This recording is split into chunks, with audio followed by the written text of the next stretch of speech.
तो फिल्म की शुरुआत होती है रेबेका से, जिसकी लाइफ परफेक्ट थी। छोटी सी फैमिली थी उसकी, वो, उसके हस्बैंड और बेटा सब खुश रहते थे। रेबेका का हस्बैंड पीटर चर्च में काम करता था और वो चाहता था कि रेबेका और उसका बेटा भी उसी के साथ काम करें, उन लोगों की मदद करें जो गॉड पर बिलीव रखते हैं। रेबेका पीटर की सारी बातें मानती थी। उसने भी चर्च जाना शुरू कर दिया अपने बेटे को लेकर। पर एक दिन ऐसा आया जिसने रेबेका की लाइफ ही बदल डाली। पीटर अपने बेटे को लेकर किसी कैंप पर गया था, जहाँ से वापस आकर उसके बेटे ने अपनी जान ले ली और इस हादसे से रेबेका पूरी तरह टूट गई। उसका अब कहीं भी दिल नहीं लगता था। उसने चर्च भी छोड़ दी थी। अपने गम को भुलाने के लिए उसने ड्रग्स का भी इस्तेमाल शुरू कर दिया था।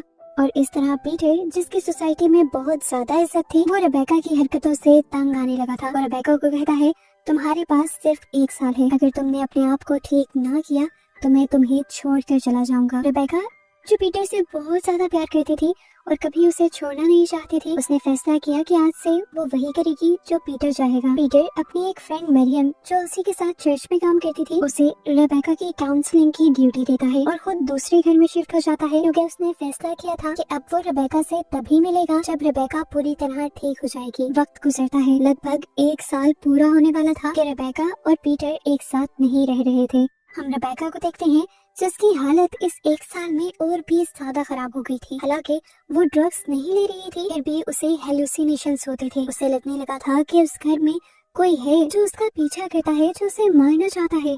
कोई तो था जो रात के टाइम इनके घर के अंदर आता था और फिर पीटर के ऑफिस में घुसकर बैठ जाता था। उसने ये बात सबको बताने की कोशिश की, फोन पर पीटर को भी बताई, मरियम को भी बताई, पर मरियम ने भी उसकी बातों पर बिलीव करने से इनकार कर दिया। पीटर ने तो यहाँ तक उसे ये भी कह दिया कि मुझे लग रहा है तुमने अपनी आदतें छोड़ी नहीं, ड्रग्स तुम अभी भी कर रही हो। सबकी ये बातें सुनकर आखिर रेबेका खुद भी ये मान ही लेती है, हो सकता है कि ये मेरे ही हेलुसिनेशंस हो, शायद मुझे ही डिप्रेशन और एंजाइटी की वजह से इस तरह की चीजें नजर आ रही हूँ। जब वो इस बात पे यकीन कर लेती है तो कुछ दिन तो अच्छे गुजर जाते हैं, मगर एक दिन फिर उसे ऐसा ही लगता है जैसे चुपके से कोई उसके घर में घुस आया है। और अब वो पीटर की ऑफिस के अंदर है।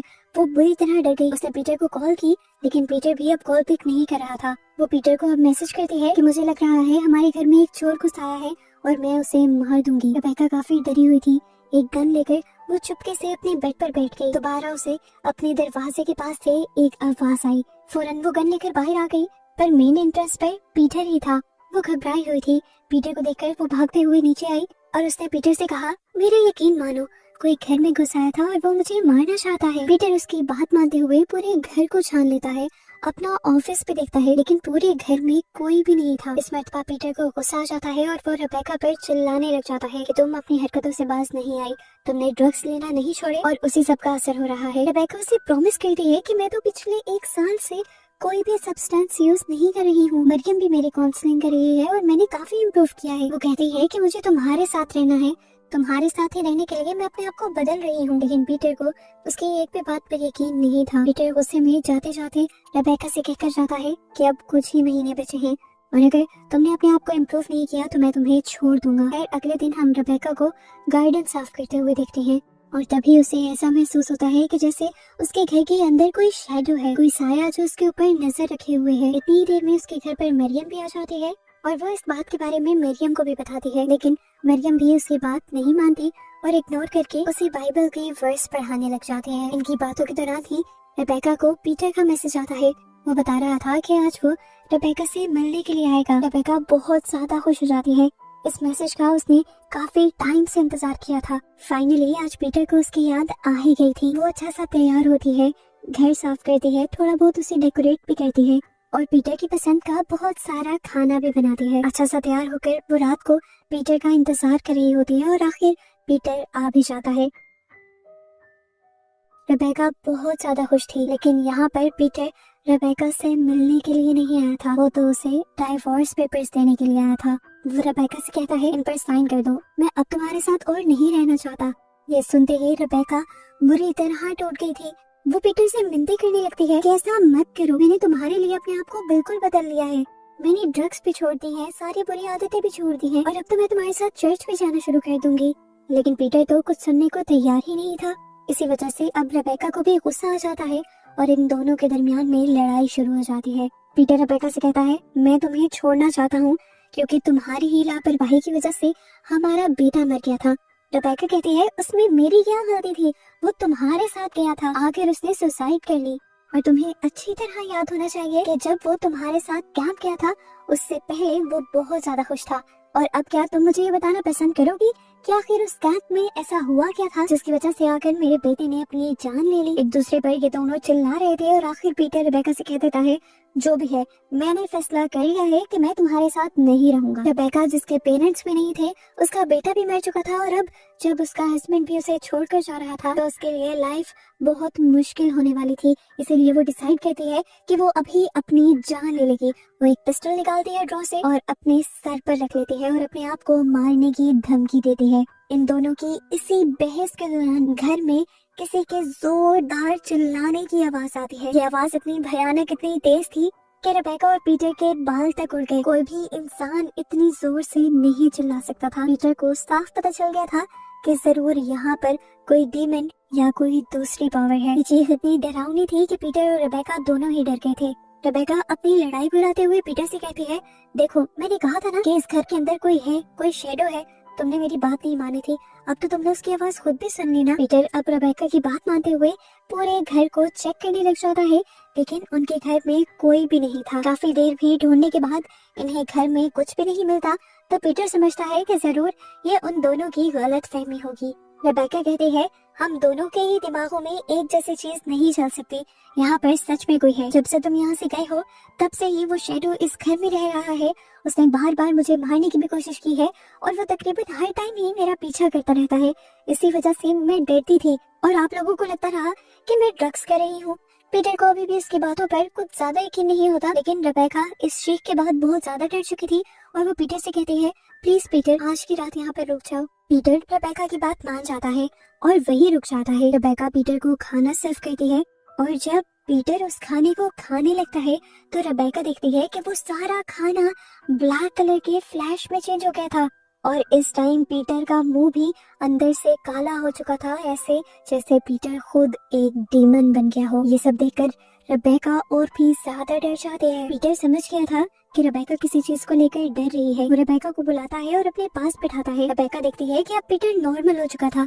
पीटर उससे कहता है मैं समझ रहा हूँ कि तुम काफी ज्यादा डर गई हो और तुमने इन सब चीजों को अपने सर पर सवार कर लिया है। देखो इतना सोचने की जरूरत नहीं है, आओ हम दोनों मिलकर प्रे करते हैं और ये चीजें हमसे दूर चली जाएंगी। रेबेका पीटर की बात मानती है और ये दोनों मिलकर प्रे करने लग जाते हैं।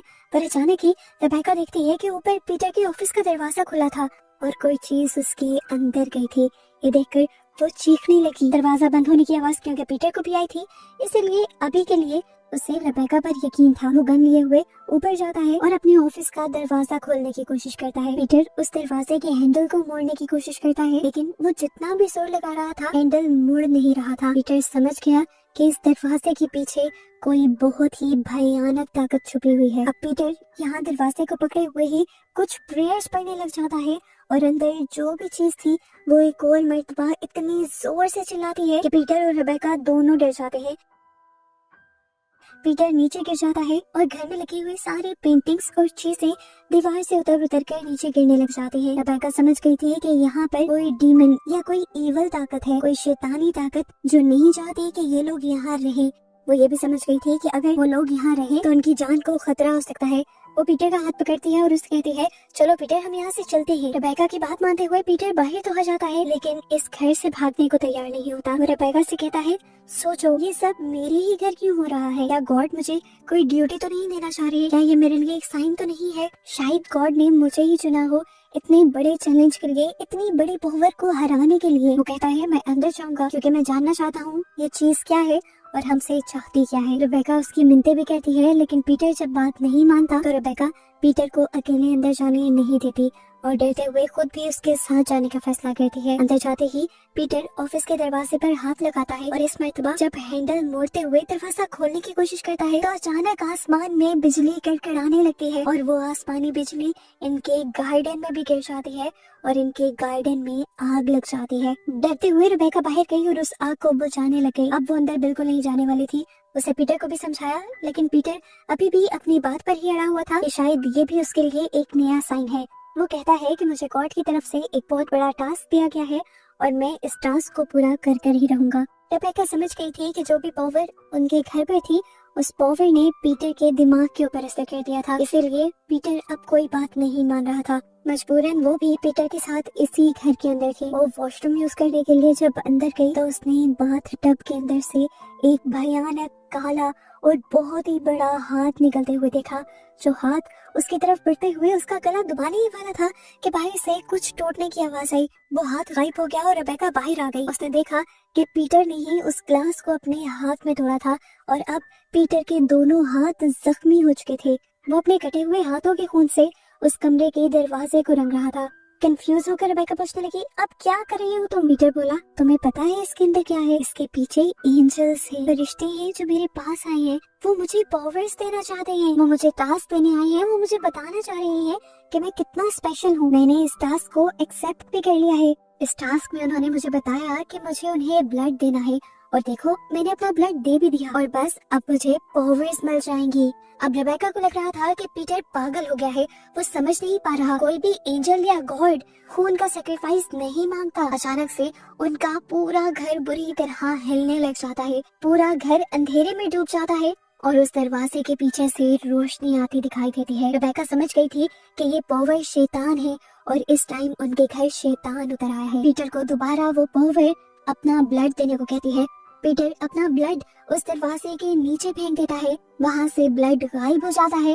दरवाजे के नीचे से ब्लैक पावर्स निकलती हैं जो एकदम से पीटर के डोर पर लगे हुए क्रूसीफिक्स को उठाकर दूर फेंक देती हैं और पीटर को पावर्स दे देती हैं और ये डार्क पावर्स थी। रेबेका देखती है कि पीटर के जख्म खुद ब खुद अब हील होने लगे थे और ये देखते हुए खुश होकर पीटर पागलों की तरह हंस रहा था। आखिर वो इतनी सारी पावर को एक साथ हैंडल भी नहीं कर पाता और बेहोश हो जाता है। रेबेका समझ गई थी कि अब ये घर और भी ज्यादा खतरनाक हो चुका है, इसीलिए वो पीटर को उठाते हुए उसे अपनी दोस्त मरियम के घर ले जाती है। ये लोग सारी बातें जाकर मरियम को बताते हैं और मरियम के लिए भी इन बातों पर बिलीव करना मुश्किल हो जाता है कि क्या सच में उनके घर कोई शैडो थे। रेबेका कह रही थी कि उसके घर पर डिमोनिक शैडो है, जबकि पीटर कह रहा था कि उसके घर पर एंजल्स हैं जो उसे पावर देकर गए हैं। अब मरियम कंफ्यूज हो जाती है कि किसकी बात मानी जाए। उसे ये तो अंदाजा हो गया था कि घर में जरूर कुछ ऐसा हुआ है जिसकी वजह से ये दोनों डिस्टर्ब हैं। वो इन दोनों से कहते हैं, एक काम करें, आज के लिए आप दोनों रेस्ट करें, सुबह उठकर हम इस बारे में बात करेंगे। ये लोग सोने के लिए चले जाते हैं और रेबेका सोते हुए फील करती है कि वो बड़े बड़े से डिमोनिक हाथ दोबारा उसकी तरफ बढ़े थे, जिन्होंने उसके गले को चोक भी कर दिया, यानी उसका गला भी दबा दिया। डर कर रेबेका उठी तो यहाँ पर कोई भी नहीं था। अपने हस्बैंड को चेक करने के लिए वो उसके रूम में गई, लेकिन पीटर भी यहाँ नहीं था और अजीब बात थी कि यहाँ पर मरियम भी नहीं थी। एकदम से रेबेका के ज़हन में आया, क्या पीटर मरियम को अपने घर तो नहीं ले गया? उन दोनों को बचाने के लिए वो घबराई हुई अपने घर की तरफ सफर करना शुरू कर देती है। बाहर से ही रेबेका देखती है कि मरियम और पीटर अब उस डिमोनिक पावर्स को पूजने लगे थे। ऊपर जाकर वो चिल्लाई, क्या कर रही हैं आप लोग? इस टाइम पीटर यहाँ पर रेबेका को देखकर बहुत ज्यादा खुश था। वो रेबेका से कहता है, अब तो तुम सब जान गई हो, अब मैं तुम्हें सब सच बता देता हूँ। ये पावर्स ये गॉड पावर्स नहीं है, ये डिमोनिक पावर्स हैं और मेरे साथ बचपन से ही है और मैं हमेशा से इन्हीं को फॉलो करता हूँ और इन्हीं की पूजा करता हूँ और अब मैं चाहता हूँ कि तुम भी इसकी पूजा करो। देखो जैसे मरियम कर रही है। वो कहता है, हमें ज्यादा कुछ करना ही नहीं है, हमें बस इस पावर को अपना ब्लड पिलाना है और फिर ये पावर हर वो काम कर देगी जो हम चाहते हैं। रेबेका को समझ नहीं आ रही थी वो क्या करे। वो ये गलत काम नहीं कर सकती थी, ना ही करना चाहती थी। वो यहाँ से भागना चाहती थी पर पीटर ने उसे पकड़ लिया। मरियम रेबेका से कहने लगी, इसे ना मत बोलो, अगर तुमने इसे ना बोल दिया तो अपना अंजाम तुम खुद देखोगी। तुम्हें पता है तुम्हारे बेटे ने भी इसी तरह मना किया था और पता है उसके साथ क्या हुआ? वो मर गया। रेबेका की आंखें अब फटी की फटी रह गई थी कि उसके बेटे की मौत के पीछे भी यही लोग थे। पीटर अब रेबेका से कहता है, देखो किस तरह मरियम अपना खून इसे पिलाएगी। रेबेका ये सब देखना नहीं चाहती थी, वो भागने ही वाली थी पर पीटर ने उसे गन पॉइंट पर पकड़ लिया। मरियम ने अपना हाथ काटा और खून उस दरवाजे के नीचे फेंक दिया। मरियम ने अपनी कलाई काटी थी, उनके बहुत ज्यादा बहने की वजह से वो यहीं पर बेहोश हो जाती है और फिर वही डार्क शेडो उस दरवाजे के नीचे से मरियम को खींच कर ले जाता है। ये सब देखकर रेबेका बहुत ज्यादा डर जाती है और यहाँ से भागने की कोशिश करती है पर पीटर उसे कहता है, अरे डरो नहीं, चलो आओ अब तुम्हारी बारी है। रेबेका भागते हुए सीढ़ियों से नीचे उतर आई थी, लेकिन अचानक से पीटर बिना सीढ़ियों का इस्तेमाल किए इस टाइम उसके सामने खड़ा था। वो डीमन बन चुका था, वो अब कुछ भी कर सकता था। वो रेबेका को रोक लेता है। डरकर रेबेका अपने आप को वॉशरूम में बंद कर लेती है, जबकि पीटर बाहर से कहता है, भागने से कुछ नहीं होगा, कब तक भागोगी, चलो बाहर आओ, इस डीमन को अपना ब्लड दो और देखो फिर सब कुछ नॉर्मल हो जाएगा। मेरे तुम्हारे दरमियान भी। वो अब उसे अपने बेटे की भी कहानी सुनाता है जब उसे वो कैंप पर लेकर गया था। वो कहता है मैंने कैंप पर उसे ये बताने की कोशिश की कि ये पावर्स कितनी ज्यादा अच्छी हैं और क्या कुछ कर सकती हैं, पर उसने भी तुम्हारे जैसा ही बिहेवियर रखा। उसने मेरी बात नहीं मानी और देखो फिर उसके साथ क्या हो गया, मुझे उसे मारना पड़ा क्योंकि मेरे डीमन ने मुझे ये कहा था। रेबेका को एक और शौक लगता है, जैसे पीटर डीमन के कहने पर अपनी ही बेटी को मार सकता था। रेबेका गुस्से से पागल हो जाती है और अब बदला लेने की ठान लेती है। वो दरवाजा खोलती है और पीटर से कहती है मैं तैयार हूँ, जैसा तुम कहोगे अब मैं वैसा ही करूँगी। मैं अपना खून अब उस डीमन को दूंगी। रेबेका ऊपर उसके ऑफिस रूम के पास चले जाते हैं। पीटर जब उसे समझाता है कि उसे किस तरह रिचुअल परफॉर्म करना है, उसी टाइम पर रेबेका उसकी गन उठाते हुए उसे शूट कर देती है। पीटर के मरते ही ये घर दोबारा बुरी तरह हिलने लग जाता है। वो दरवाजा दोबारा खुलता है, उसके अंदर से ब्लैक पावर्स निकलती हैं और खींचते हुए गोली लगे जख्मी पीटर को अंदर ले जाती हैं। अंदर ले जाकर उस डीमन ने क्या किया था ये तो दिखाया नहीं गया, लेकिन फिर एकदम से एक खौफनाक सी आवाज आई और ये घर पहले की तरह नॉर्मल हो गया। रेबेका समझ गई थी कि पीटर के मरते ही वो डीमन भी इस घर को छोड़कर जा चुका था, क्योंकि वो डीमन और डिमोनिक पावर्स पीटर की ही वजह से यहाँ थी। अब रेबेका इस घर में सेफ थी पर अकेली थी। उसने अकेले ही इस लाइफ को गुजारने का फैसला किया और उसे ही दिखाते हुए ये कहानी यहाँ खत्म हो गई।